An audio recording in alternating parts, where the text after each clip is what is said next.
Audio Jungle.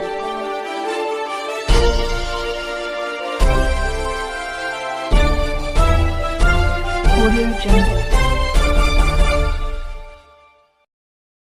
CRS news में आपका हार्दिक स्वागत व अभिनंदन है। मैं हूं राजेश जायसवाल। सीआरएस न्यूज आपके जिलों की हर खबर पर रखता है अपनी नजर। आइए चलते हैं आज की खास खबर की ओर। नवादा सहकारी बैंक में घोटालों पर बोले कांग्रेस और एटक के नेता प्रमोद कुमार। मुख्यमंत्री नीतीश कुमार एवीएन सहकारिता मंत्री अमित शाह को लिखा जांच करने के लिए पत्र। मीडिया से बात करते ही उन्हें बताया गया कि सहकारी बैंक के एमडी अरुण कुमार के द्वारा बहुत बड़ा घोटाला हुआ है।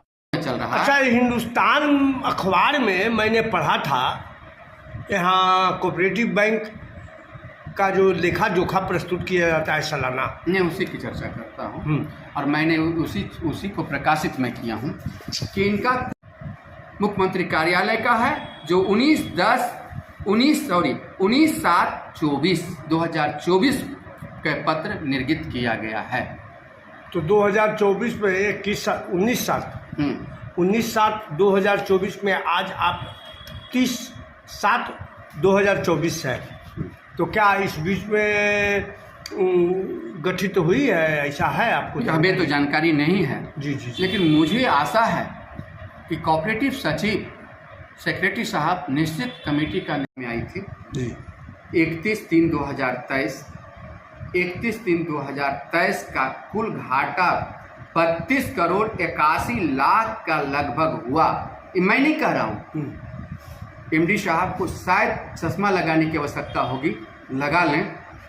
नवादा के किसानों के हितों की लड़ाई कांग्रेस पार्टी लड़ना जानती है और सहकारिता के माध्यम से जो किसानों का हक है उसे दिलाएंगे। तो मतलब घाटा भी 32 करोड़ के लगभग में है। मैं नहीं बोल रहा हूँ, नहीं, उनके डाटा बोल रहा है। ये गजट जो निकला है, हाँ, यस, कुल घाटा 32 करोड़ 81 लाख का लगभग हुआ है और 32 करोड़ रुपया स्टेट बैंक से निकासी भी हुई है। नहीं, वो दूसरी मामला है। हाँ। वो मामला इससे नहीं जुड़ा हुआ है, वो मामला अलग चीज है। वो बैंक का संचालन में जो होनी चाहिए थी उसमें 3 मेंबर के द्वारा संचालन होता है सोसाइटी का या किसी भी संस्था, किसी भी हेड का। वो मामला तो गबन का सीधा बनता है, आरबीआई उसको सीधा गबन मानता है। तो एक चीज है, मैं पुनः आपके कैमरे के द्वारा शॉर्ट में चलिए, लंबा होता है, कहना चाहता हूं, यहाँ एनपीए जो है वो 11% से घट 17% हो गया। अधिक एनपीए का अर्थ वसूली कम हुई है। इसका तात्पर्य है कि बैंकिंग व्यवस्था मिस्टर अरुण कुमार के द्वारा कंट्रोल से बाहर है, इसलिए एनपीए घट रहा है। धन्यवाद आपको। हम इन्हीं चंद शब्दों के साथ मैं यह लड़ाई नवादा जिला के किसानों के लिए, सहकारिता बैंक नहीं बंद हो, इसकी लड़ाई मैं लड़ूंगा। ऐसे तो कई धमकियां हमें, ऑन कैमरा मैं बोल रहा हूं, कई धमकियां लोग हमें दे रहे हैं कि आप बैक हो जाइए, आवेदन वापस ले लीजिए, लेकिन मैं उनके धमकियों द्वारा डरने वाला नहीं हूँ। मृत्यु अगर मेरी होती है तो किसानों के हितों के लिए होगी। जय हिंद, जय सहकारिता। जब बातें चर्चा में आ गई कि 32 करोड़ की निकासी होता है, तब लगता है कि निदेशक परिषद की नींद खुली। यह दुर्भाग्य है नवादा सेंट्रल कोऑपरेटिव बैंक के बोर्ड ऑफ डायरेक्टरों का, चेयरमैन का। यह दुर्भाग्य ही कहा जा सकता है कि जो किसान जो पैक्स के माध्यम से अपने प्रतिनिधि बैंक में भेजता है, वह गहरी निद्रा में सोया हुआ है और प्रबंध निदेशक उनकी आंखों में धूल झोंक कर भी जब ये चाल हुआ तो इन्होंने अपने चेहतों के नाम से, जब हुआ कि निदेशक परिषद ने कहा होगा कि साहब 3 सदस्यीय कमेटी का नाम से खाता का संचालन होगा, जिसमें बैंक के मुख्य शाखा प्रबंधक एवं अन्य 2 कर्मियों के नाम पर खाता खोला जाए। लेकिन इन्होंने यहाँ भी चालबाजी प्रबंध निदेशक ने किया कि 2-3 नाम और जोड़ दिए, जिसमें उनको खाता संचालन करने में आसानी। यह गंभीर जांच का विषय बनता है। उसके बाद मैं आपको एक पॉइंट और बताता हूँ कि आपका आरोप है। अभी मैं यहाँ के नवादा न्यूज़ चैनल भी देख रहा था, जिसमें आरोप गंभीर है आपके ओर से कि 32 करोड़ रुपये का घपला यहाँ के एमडी अरुण कुमार ने किया है, ऐसा आरोप आप लगा चुके हैं। इस पर क्या कहना है? मैं जो कह रहा हूँ बिंदुवार, उस बिंदु पर भी मैं आऊँगा। फिर प्रबंध निदेशक अरुण कुमार निदेशक परिषद के आदेश को धज्जियां भी उड़ाते हैं।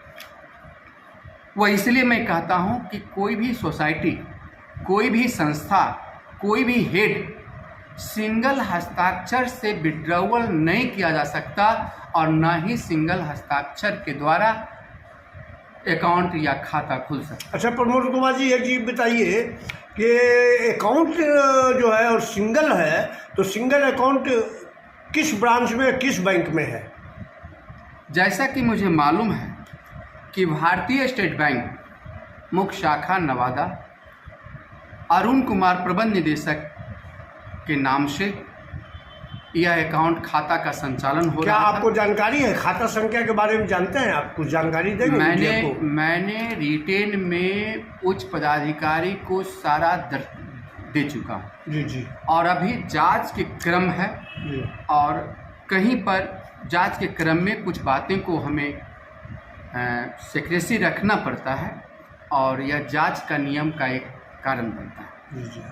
तो जिसमें लगभग 32 करोड़ का निकासी होता है, जबकि एक साधारण व्यक्ति भी जो भारत का नागरिक हो, सहकारिता से जुड़ा हुआ हो, आरबीआई जो रिजर्व बैंक है के गाइडलाइन से ही सहकारिता बैंक की बैंकिंग व्यवस्था चलती है। जो भारत का नागरिक हो, सहकारिता से जुड़ा हुआ हो, आरबीआई जो रिजर्व बैंक है के गाइडलाइन से ही सहकारिता बैंक की बैंकिंग व्यवस्था चलती है। उनका भी उस नियम को धज्जियां उड़ाई गई है। यही आलोक में रिजर्व बैंक ने मुझे सूचित करके यह बताया कि आपके आरोप पत्र को नेबार्ड को समर्पित किया हूं और जांच के आदेश दिया। मैं रिजर्व बैंक के महाप्रबंधक को धन्यवाद के पात्र हैं, बधाई के पात्र हैं। तीसरा आरोप जो मेरा है, अभी मैं हूँ नवादा में और नवादा के कांग्रेस और इटक के नेता हैं प्रमोद कुमार जी, इनका नाम है। इन्होंने नवादा कोऑपरेटिव बैंक के एमडी अरुण कुमार को ऊपर में आरोप लगाया है और क्या कहते हैं ये आप सुनिए इन्हीं से। हाँ, क्या कहना है आपका श्रीमान? नमस्ते। सबसे पहले मैं आपके न्यूज़ चैनल को धन्यवाद देता हूं कि आपने समय निकाल करके आप इंटरव्यू लेने के लिए आए हैं। मैं प्रमोद कुमार जो जिला इंटेक्सेल का जिला अध्यक्ष रह चुका हूं, मैंने नवादा सेंट्रल कोऑपरेटिव बैंक के प्रबंध निदेशक माननीय श्री अरुण कुमार जी की जब से नियुक्ति बिहार सरकार के द्वारा नवादा के सहकारिता विभाग में किया गया, पहले दिन से ही इन्होंने किसानों के हित एवं जिले के आम लोगों का हित को ध्यान में न रख करके अनदेखा। इसका मैंने इनके निबंधक सहयोग समिति बिहार सरकार पटना जो रजिस्ट्रार साहब के नाम से जाने जाते हैं, मैंने उनको संबोधित करते हुए पहला आरोप जो मैंने आरोप पत्र में दिया कि प्रबंध निदेशक सेंट्रल कोऑपरेटिव बैंक 3/2/2024 से भाड़े पर रखे हैं गाड़ी जो जमुई जिला के अंतर्गत की है, जो गाड़ी की संख्या BR 46K 9145 नंबर है, जो 3/2/2024 से लेकर 20/1/2000 से दर्शाया गया है। तात्पर्य यह है कि वाहन का जो प्रयोग होता है, यह वाहन इनके पिता, ऐसा सुनने में आ रहा है कि इनके पिताजी दरोगी पंडित के नाम से है। ये प्राइवेट वाहन है, निजी वाहन है। ऐसे भी प्राइवेट वाहन कमर्शियल वाहन में उपयोग नहीं किया जा सकता। अच्छा, आप पदाधिकारी जो पत्रांक संख्या 245 दिनांक 10/2/24 के द्वारा प्रबंध निदेशक को स्पष्टीकरण पत्र भेजता है, जिसमें यह कहा गया कि आपके द्वारा चहेते जिला के चहेते सोसाइटी एवं दबदबा वाले मिलर को आप 60% से अधिक कैश क्रेडिट ऋण दिया और अन्य सोसाइटी के साथ नज़रअंदाज किया या अन्य मिलरों के साथ नज़रअंदाज किया। लेकिन डीसीओ साहब को चाहिए था कि पुनः स्पष्टीकरण की कार्रवाई करते, लेकिन लगता है कि प्रबंध निदेशक एमडी साहब और डीसीओ साहब जिला सहकारिता पदाधिकारी में कहीं न कहीं तालमेल है, जो गंभीर जांच का विषय बनता है। अच्छा, आप ये बताइए कि इस जो आरोप आपने लगाया है और लगा रहे हैं और अभी मीडिया के द्वारा आप मीडिया को जानकारी दे रहे हैं, तो इसकी सूचना आपने कहाँ कहाँ दिया है? मैं आपके चैनल के माध्यम से पुनः पहले भी कहा कि निबंधन सहयोग समिति बिहार सरकार पटना, जो कोऑपरेटिव के सबसे बड़े अफसर होते हैं, उनको संबोधित करते हुए भारत सरकार के सहकारिता मंत्री माननीय अमित शाह जी एवं बिहार राज्य के सहकारिता मंत्री प्रेम कुमार जी, बिहार सरकार पटना एवं इनके उच्च पदाधिकारी एवं माननीय मुख्यमंत्री जी का को भी संबोधित करके इस बात से, इस आरोप से अवगत करवाया। अच्छा, तो आपका अवगत कराने के बाद माननीय मुख्यमंत्री जी का या अमित शाह जी जो है केंद्रीय सहकारिता मंत्री और गृह मंत्री भी हैं, उनका कोई रिप्लाई या कोई जवाब आया है आपके पास? यस, बहुत ही मैं धन्यवाद देता हूं माननीय मुख्यमंत्री जी नीतीश कुमार जी को कि उन्होंने हमारे आरोप पत्र को संज्ञान लेते हुए